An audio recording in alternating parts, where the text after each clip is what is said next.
and Bishop Omar, but due to unforeseen circumstances, Chase and Bishop aren't able to join us. However, I'm extremely delighted to welcome Brian Hooks, President and CEO of Stand Together and Charles Koch Foundation, along with the national civil rights leader, the Reverend Dr. Buster Soaries, who will discuss how no injustice is too tough to overcome if you share a deep belief in people and are willing to unite with anyone and everyone and to empower others from the bottom up. Thank you to the Climate Foundation for helping to bring this conversation to bigBANG. And also thank you, Abby and Amelia at Stand Together for bringing this to life. Thank you again for being with us, and I hope that you'll have a great day and enjoy this great conversation. Hey everyone, I'm Brian Hooks, the CEO of Stand Together, and it is tremendous to be with you today. Really appreciate the chance to talk with everybody at the bigBANG conference, and I want to say a special thank you to Ashley and Chris for helping to make this possible. Stand Together is a philanthropic community. We work with hundreds of business leaders and philanthropists, people who are working tirelessly to empower social entrepreneurs to help people break through the barriers holding them back so that they can realize their potential. And we had hoped to have a conversation today with Chase Koch and with Bishop Omar Jahwar. I know somebody who's very familiar to the Dallas community. But this being 2020, we've had to be nimble, and so we've had a little bit of a change of plans. And so I'm grateful to be able to introduce you to a good friend of mine, a longtime colleague, and a partner at Stand Together, Reverend Dr. DeForest Soaries Jr., as his friends call him, Buster. Buster is a great leader for civil rights. He's the president of the Corporate Community Connection. He's also the founder of D-Free.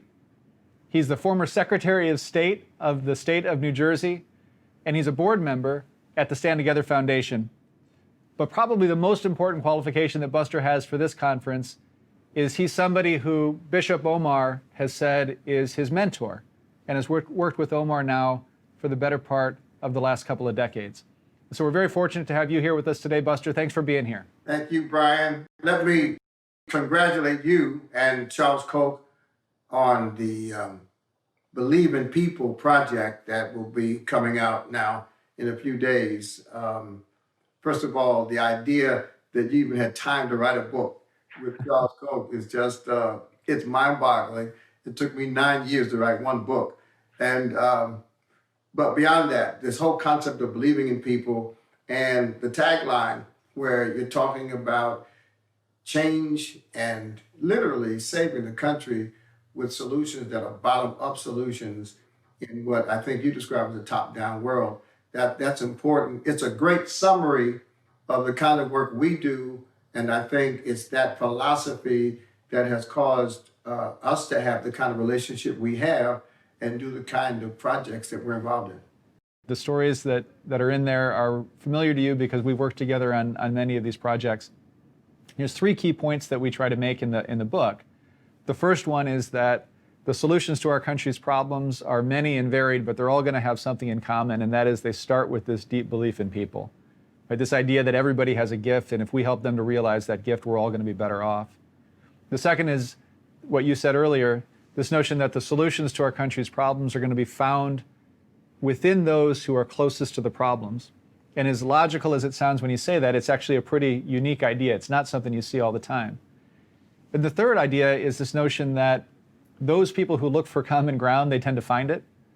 And so the more that we can unite with anybody to do right, to join together with people, a diverse coalition of groups to really make a difference, the more effective we're all going to be.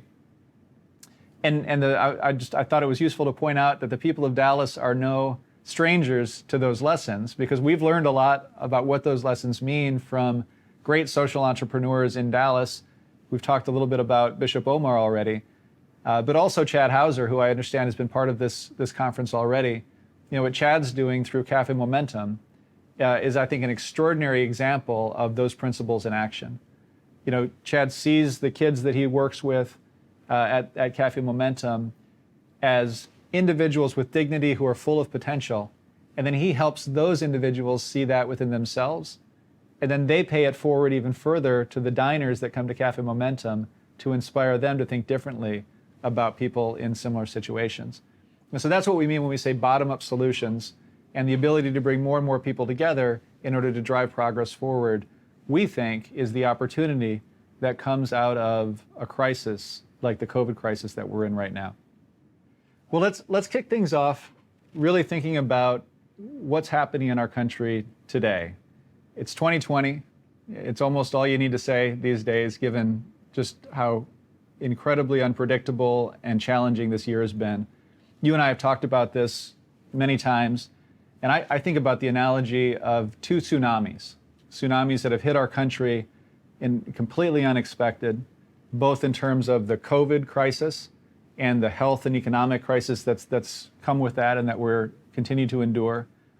And then the second tsunami, which I really think about as a crisis of conscience for our country, a reckoning over racial injustice, a conversation that's long overdue.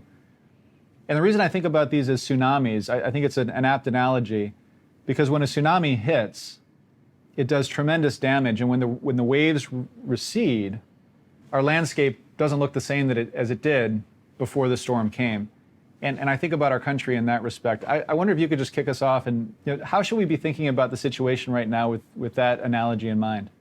Well, I think the analogy is appropriate. Not only do tsunamis leave a different landscape than before the tsunami, but they make tremendous impact when they're active. And I think we've seen this health pandemic and the social justice movement make tremendous impact on the country. What I've been describing when I talk about these two tsunamis is the acceleration of where the country was headed anyway. I mean, right there in your book, and we've talked about this even before you wrote the book, America is really racing towards a permanent reality of a two-tiered society. And when you have a two-tiered society and the gaps get wider and wider, you risk losing all of the tremendous investment that you've made building a great nation. And I think that's where we are. Now, the pandemic didn't create the crisis, but I think the pandemic brought light to some of the disparities, for instance, in healthcare that were based on the lack of certain resources. And of course, the social justice movement was not born in this generation, but it certainly was pronounced. And what we've seen then is an acceleration of the reality that America is at the crossroads. I think we were inching towards these crossroads over the last 50 years in the post-civil rights era, when we passed tremendous social justice legislation in the 60s. We've seen these economic disparities, we've seen educational disparities, we've seen social disparities as it relates to the disruption of traditional family life. And as a consequence, we have to make some decisions about how we close gaps, how we literally solve problems in ways that we have not tried before. And that's what I think people should embrace when they think about this bottom-up solution. The idea that problems can be solved by the people who are closest to the problem. I mean, although it sounds common sense, it really defies 50 years of public policy. The fact that we live in the most innovative and the most effectively powerful country on the planet, but at the same time, we have people who themselves feel as though they're stuck at the bottom of various measures. These facts speak to a need for solutions. And I think we put so much emphasis on top-down methodologies. We put so much emphasis on legislation that we have robbed people of opportunities to use their own motivation to solve problems. People think about the magnitude of the problems that we have to face, and 2020 has reminded us how enormous our challenges are. But we often make a mistake to say, because we have big problems, the only way to solve them is with big solutions. And this is one of the things that we try to talk about is sometimes that's appropriate. You know, there can be big solutions that come from the bottom up, but often a big problem needs to be solved with many different solutions that are tailored to the situation. And when I think about the example that we've all just been through and really we're still in the midst of with what's happening with COVID, and the idea that we can address the myriad challenges that have come with this crisis through sort of a one-size-fits-all top-down approach. I mean, our country's lived through the failure of that And so we need a paradigm shift. And there's lots of examples of incredible work that are happening from the bottom up to address these challenges. One that we've been involved with and Stand Together has been involved with has just been an extraordinary lesson for me. We call it Give Together Now. And this is the partnership between Stand Together and a group called the Family Independence Initiative. And for those listening, if you haven't checked out FII, the Family Independence Initiative, I'd encourage you to. They're one of these groups that just, when you see what they can accomplish, it really does give you hope about what we can all do together. FII has been around for well over a decade, and they're out of Oakland, California. They're a lean shop, but they accomplish a lot.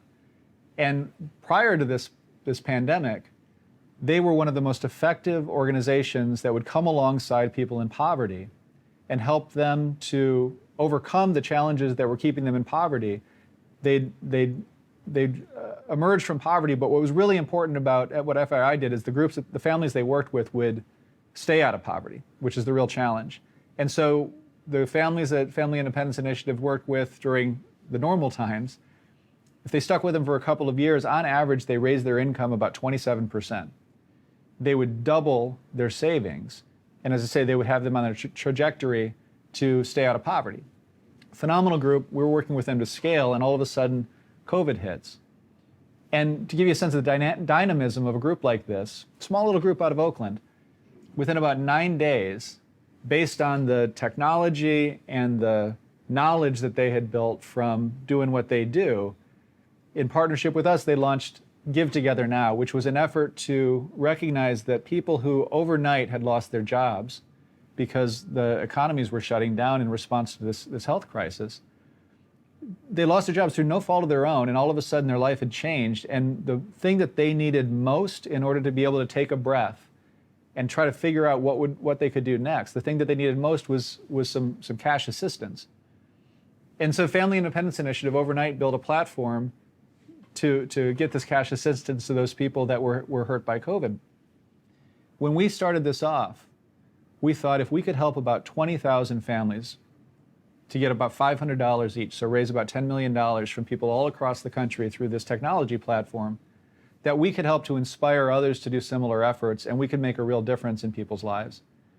Well, fast forward just about 2.5 months, and we're now over $100 million that's been contributed by people, thousands of people all across the country who said, you know what, I've got something that those folks need. I can do my part to help, which means that this project's helped over 200,000 families at a moment of need that they hadn't anticipated. But the way that Family Independence Initiative's whole ethos is, and the way that this project played out, really is this sort of believe in people idea.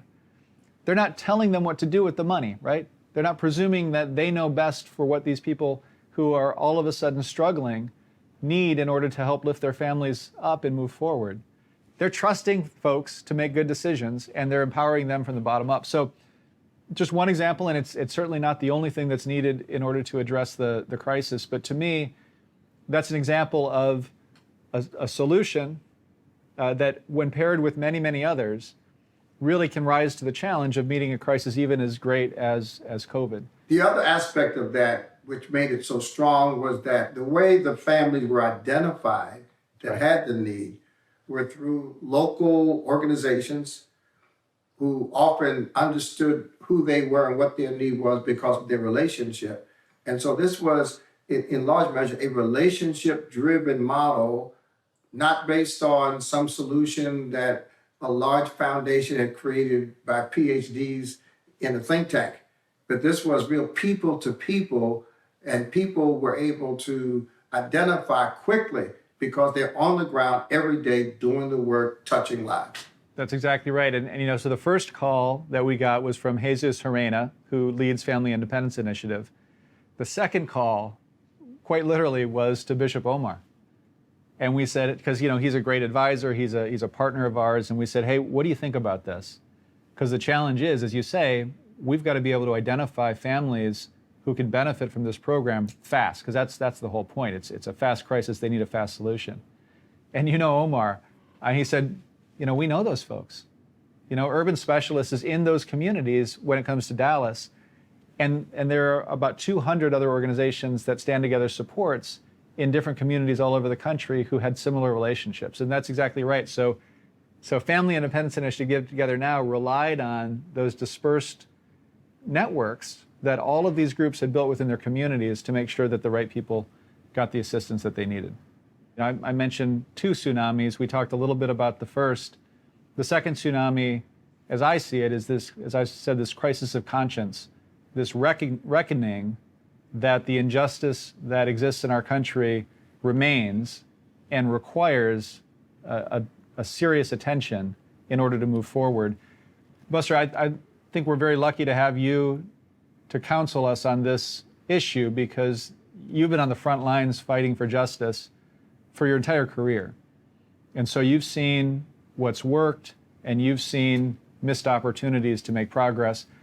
I want to ask you, what would you like to see now? What needs to happen today to make sure that this time is different, that we see the progress that can come from the righteous anger that we're all experiencing today?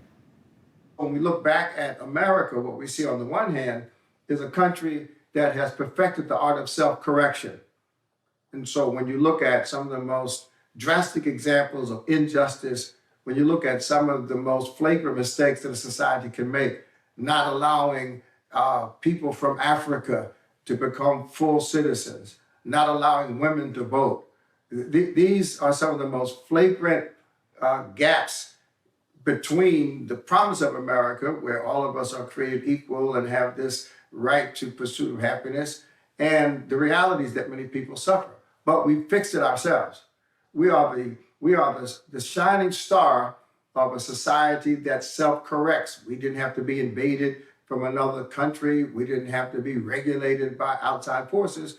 We with pain and with suffering and with long delays, we corrected ourselves, and we have that capacity, which means that what we want for the future is the identification of these challenges in social justice and healthcare and education, but we want to look at the right source internally to bring about the right solutions to ensure that we have a sustainable model. You know, Brian, I know many of my friends get confused when I say this, but America is really a very young country.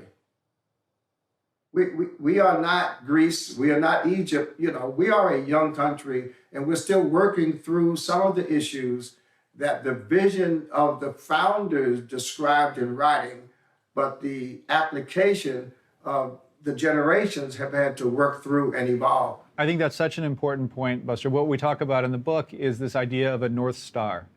And our country's North Star is the best that's ever been envisioned, right? This notion that if we struggle as a nation to help everyone to realize what's special within them, that we all have a gift, and then we organize our society in a way that empowers people from the bottom up to be able to realize that gift and express it, not only will that person benefit, and they will, but we as a society move forward together.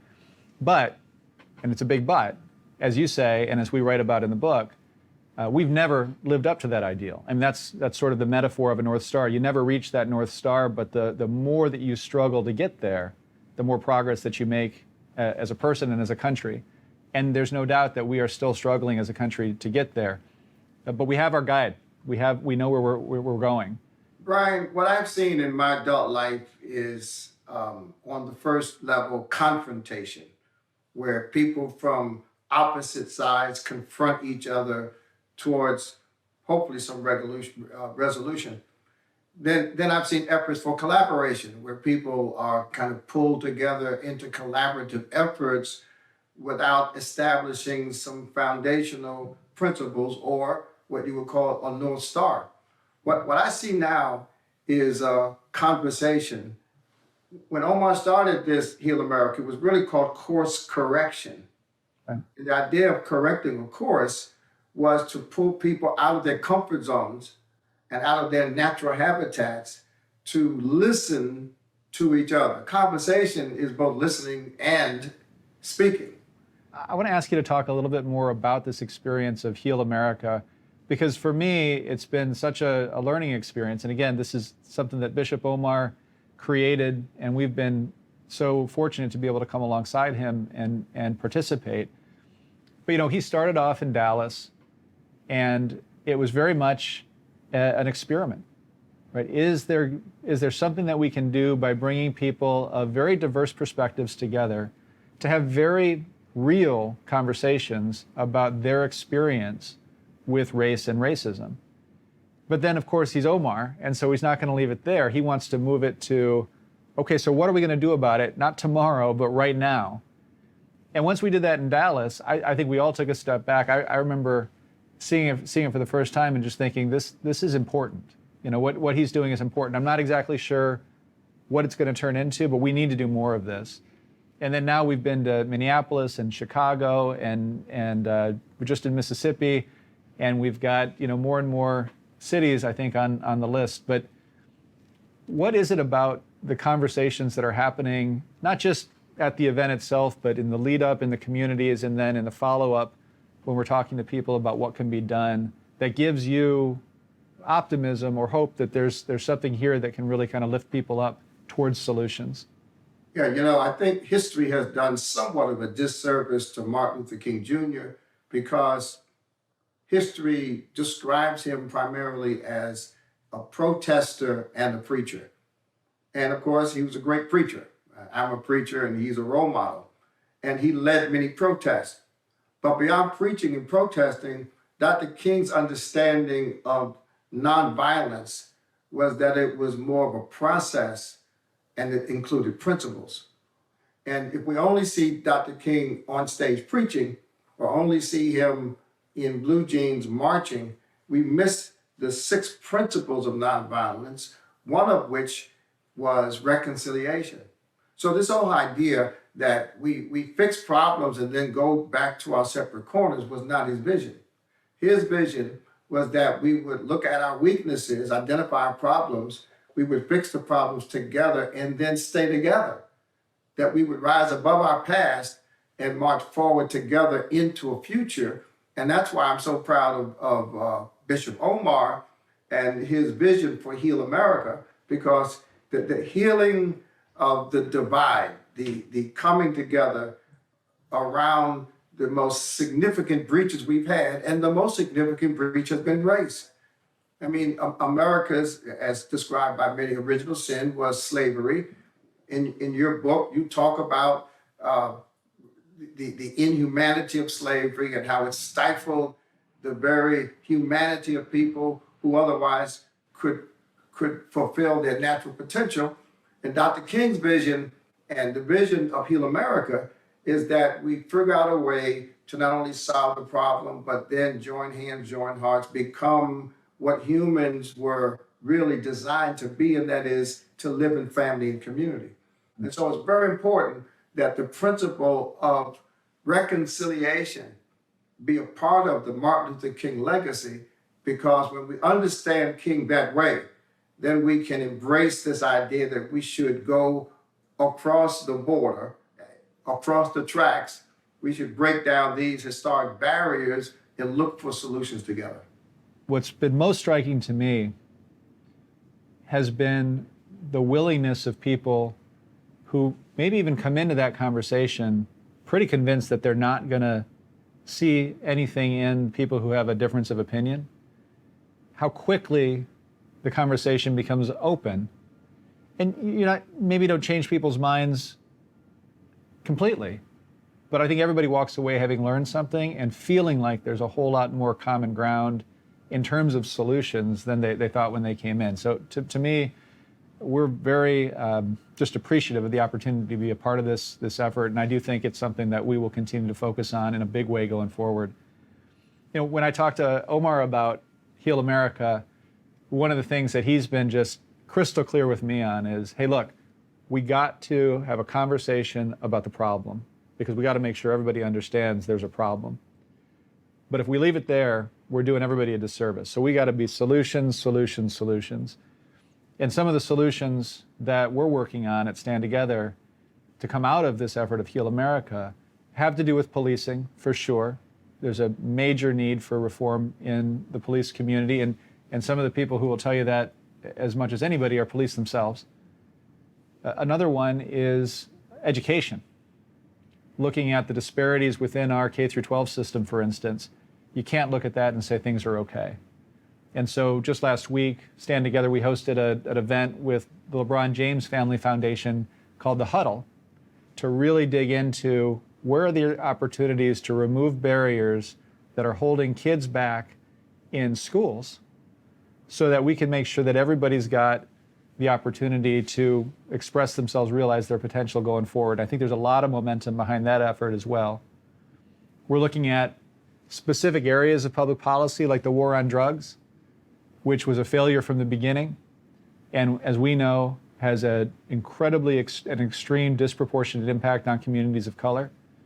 And then we're looking at things like what you've been working on for a long time through D-Free, making sure that people have the opportunities, but also the support that they need to create wealth, to generate economic opportunity for themselves and their families. I wonder if you might say just a little bit about the work that we've done together and that you've been leading with D-Free and why you see so much promise in that. Well, conceptually, what attracted me to Charles Koch and to Stand Together has been the focus on the person. And, not to be trite, the book says believe in people, but I say that because, for instance, education reform historically has focused more on preserving the system than serving the students. I mean, I had a principal one time tell me that 85% of the students in his school don't fit into his system. Well, if 85% of your students don't fit into your system, it's not the student's fault, it's the system's fault. And when you look at those areas that you described, drug addiction and substance abuse, we need solutions that focus on success for the people rather than systems that undergird the professionals who have theories about what works. And the same thing is true of poverty. We have measured poverty efforts by how much money is spent on the poor versus how many people get out of poverty, which I believe is a very sinister way to understand helping people who are poor. I mean, Section 8 is a program where people get housing subsidies. People in America should not be on a waiting list for 15 years to qualify for a housing voucher because they've been poor all 15 years. And so my work involves helping people understand what to do with the resources they currently have, and then how to plan for an increase in resources because they've taken responsibility to manage effectively what they have. We call that D-Free. But if whether it's poverty or education or substance abuse or any other area, the same principle, this North Star that you make reference to and describe in your book, is that the focus is on the person. I really want to hit on this idea that has been so meaningful to our effectiveness at Stand Together, and that is this notion to unite with anyone to do right. And we talk about this in the book. It's emblazoned on the conference room outside of my office. It's an inspiration that we take from Frederick Douglass. I would unite with anybody to do right and with nobody to do wrong. And we take this to heart. And so when we approach a big challenge, the way that we go into it is we're not going to be able to accomplish this on our own. The only way that we're going to be effective is if we find partners that can do things that we can't do. And the more partners that can bring more different capabilities to our strategy, the more likely that we're going to see success. And this was certainly the experience in the work that we were all involved in on criminal justice reform. And I think it's important here because one of the critical components of this is the business community. And the business community is often sort of left on the sidelines when it comes to addressing big societal problems, which is crazy if you think about the knowledge, the ingenuity, the resources, the capital, financial and social capital that is contained in the business community.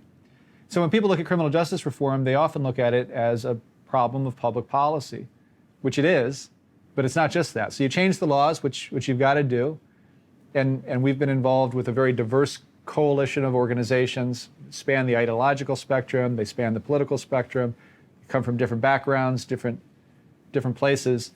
we've made major changes in the laws over the past couple of years, which is important but not sufficient. So you got to invest in public policy, but you also have to invest in community organizations, in this case, especially those groups that help those coming out of incarceration to successfully re-enter society. When you look at something like recidivism, like the likelihood that someone who comes out of incarceration will go back, it's astronomically high. I mean, in some places it's as much as 70%. But relatively inexpensive programs, like a group out of New York that we work with, Hudson Link, by investing in a person and helping them to see their path forward, they take that recidivism rate down to less than 2%. So this is a solvable problem. So you got to invest in policy, you got to invest in communities. We know education is the best way to empower people so they never encounter the criminal justice system. So you got to invest there. But you also have to engage the business community. And I see such a tremendous opportunity on this issue and others to do that. And in criminal justice context, the best way for somebody to find their path forward after coming out of incarceration is a job. And even before the COVID pandemic, the unemployment rate for those exiting prison is 30%. And so you got a 30% unemployment rate. You pair that with the fact that in the first year out of prison, the average annual income for somebody is $9,000. I mean, we wonder why people go back into prison. We wonder why we have such a high recidivism rate. And so it's clear that if the business community can find a way to recognize the skills and the knowledge and the ingenuity that is contained in people who are coming out of incarceration and employ them, not only are we going to make a big difference in our overall criminal justice system, but we're going to actually add value to those businesses. They're going to get good people who want to add value within their organizations. And so I think that's especially important when we're talking to a group of business leaders. Again, this is no secret to Dallas. The state of Texas has been a leader, historically at least, in criminal justice reform, and some of the businesses represented today, the Kleinerts in particular, have really taught us a lot about the importance of this lesson. But I wonder if you could speak a little bit, Buster, because you work with businesses, you're on boards, you work with community organizations, you sort of run the gamut of all of those institutions. Say a little bit about if somebody wants to approach a challenge, what role is there for each and every person to play in a challenge like the one that I just described on criminal justice? Yeah, what you've just pointed to, Brian, is a huge need and therefore opportunity. It's such a vast subject. First of all, we have to define the word criminal. In New Jersey, the Secretary of State is appointed by the governor.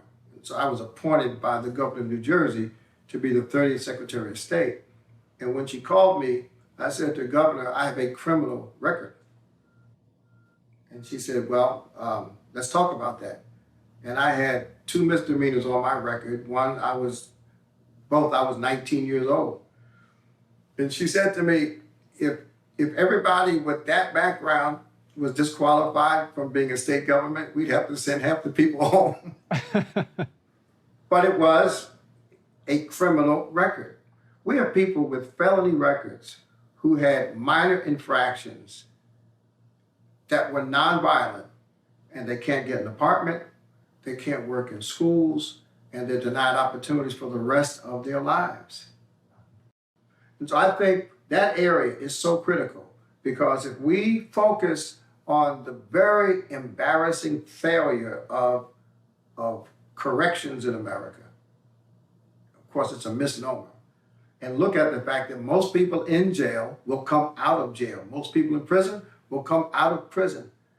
And if the experience while they're inside and the opportunity when they come outside is not fixed, not repaired, we will have a permanent problem in this country that is a drag on our economy, it's a drag on our families, it's a drag on every aspect of our society. And so yes, we need the business community to understand the potential that folks have despite the glitches on their record. Certainly, we want to protect society from people who are dangerous and people who have committed heinous crimes that are an embarrassment to humanity. But the majority of the people that are incarcerated in this country who will come out of jail don't fit that description. And when they come out, they need opportunities for entrepreneurship. My best friend in high school went to jail right after graduation. He came out of jail, he formed a roofing business, and my church hired him to give him his first contract. And the roof, and that was in the 1970s, the roof is still on the building today. So we can do this. And it really speaks to the need to zoom in on a certain population and to really wrap our arms around that population and solve the problem. By the way, the number one pipeline to the prison cell is the foster care system. And so not only can we impact criminal justice, but we can impact foster care if we can create a new paradigm of opportunity for those who get caught up in the criminal justice system. Huge opportunity. I think you're right. The point that you make there, that these problems that we're addressing as a society, the work that we do, they're complex problems. And so one of the approaches that we're excited about in talking to a group of philanthropists like this is the chance for people to come together in partnership and for different organizations to take on different aspects of the challenge. And so to your point, we need groups working directly in the criminal justice system. We need groups working directly on the foster care system. And we need those groups to be talking to each other because whether they know it or not, they're adding to each other's efforts. And the more that we can see those sorts of partnerships, and that's certainly been our experience, the more that we can all accomplish together. You know, we say at Stand Together, the promise, the reason we created the organization was as much as each person that's involved in our group is already accomplishing on their own, we know that we can all be more effective than any one of us can on our own if we work together. We're running out of time. I want to turn to some audience questions. We had asked the folks at bigBANG to solicit some questions from the audience. We've just got a couple here, but I figure we ought to go ahead and take those. So first question is from the audience. What are some baby steps that anyone can do right now to move towards inclusivity? The first baby step is asking the question. You know, change starts on the inside. Change doesn't start with action. Change starts with thought and commitment. And I think the commitment is the first baby step to change. And then it's understanding through conversation and mutual endeavor with people who are different. It's conversation, mutual endeavor with people who are different, people who don't go to the same church, people who don't belong to the same political party, people who don't have the same perspective on the world. It's connecting with people, going beyond our comfort zone to learn something about a human experience that we know not of. I think that's such an important point, and it's so often overlooked. You know, in the book, we talk about, it's a lyric from a Bob Dylan song. You know, those who are not busy being born are busy dying. Right. And what I take from that is this notion that if you think you've got it all figured out, you better watch out. We've all got something to learn. And the more that we can encounter people and ideas that are different from ours, the much better we're going to be as a person. What struck me, not only in the book, but my knowledge of Charles Koch, when he talked about purchasing one particular company and discovering that all the executives were on the 51st floor and they had their own elevator. and if you got up to the 51st floor, although the dress code for the company was dress casual, you had to put on a tie and a suit. And one of the first things that Koch Industries did when it purchased this particular company was get rid of the first floor for executives. The first floor is now meeting rooms for everybody and anybody. Get rid of the special elevator. And he himself, Charles Koch, says to this day, when he has lunch at his company, he goes to the cafeteria and sits with everybody else. That's when you're opening your life to the wonders of the human experience and not isolating your life to the particular perspective of your own experience. I just love it. I love it. It's a great story. It's a great story. That principle of openness, you keep it front and center and you're going to be better off. Absolutely. Yeah, and then the baby steps become self-evident because your access and your accessibility to people creates opportunities every single day. Well said. That's right. Well, let's take one more question. This one is a question submitted from the viewers. We got a question here that says, how do you choose organizations to partner with, especially given what we just talked about, especially when we don't agree on everything? So the question really is, what are the mechanics of this? How do you unite with anyone to do right? You answer that one. Well, you know, unsurprisingly, we've got a pretty refined model on this, and it's one that we've built on and we've developed over the years, you know, through a lot of trial and error, and as Charles would say, with the emphasis on error. But partnership is the key to our success, absolutely. And if you can't partner with people who you disagree with on something, then you're not going to partner with anybody. And so our model for partnership is threefold. Good partnerships have three things. They share vision on the issue that you're partnering on. They share values. You got to trust the person that you're working with, expect that they're people of integrity. And then they bring complementary capabilities. So you can do something that your partner can't do, and their partner can do something that you can't do. And when you combine that, you can both be more effective. And the more that we focused on that, and the less that we've worried about the areas we differ, the more opportunity that we've seen, and the more that we've grown, the more that we've learned, and I'll tell you what, the more effective we've been for sure. Yeah, you know, in my neighborhood, we had a housing development run by drug dealers, and it was right in the middle of the neighborhood. No new investment, no new housing, no new programs were going to happen until we solved that problem.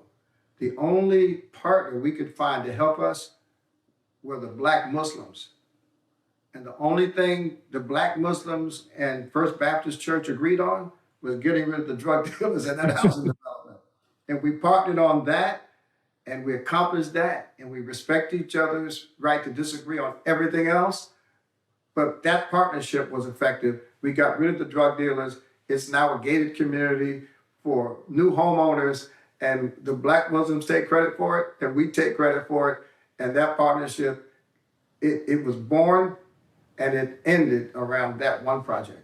It's amazing. It's amazing what you can do when you focus on what you have in common rather than spend your time focusing on what separates you. It's a great story. Well, Buster, I think we're gonna wrap it up there. We're gonna end. Thanks so much for joining me for this conversation. I really enjoyed it. I always learn something when I talk to you.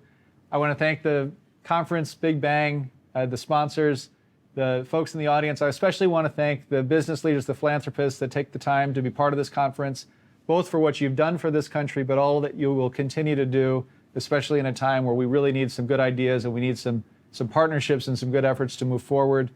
I hope you'll take the time to check out the book, Believe in People. I understand that bigBANG has put some more information in your swag bags. If you'd like to email me, we'd love to talk to you about it as well. And otherwise, thanks a lot. Thank you.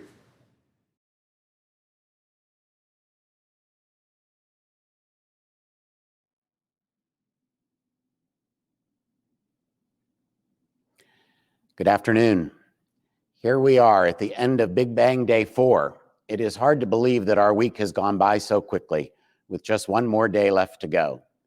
In a few minutes, when we were at Paul Quinn, we would be having a glass of wine together and celebrating and chatting and learning from one another.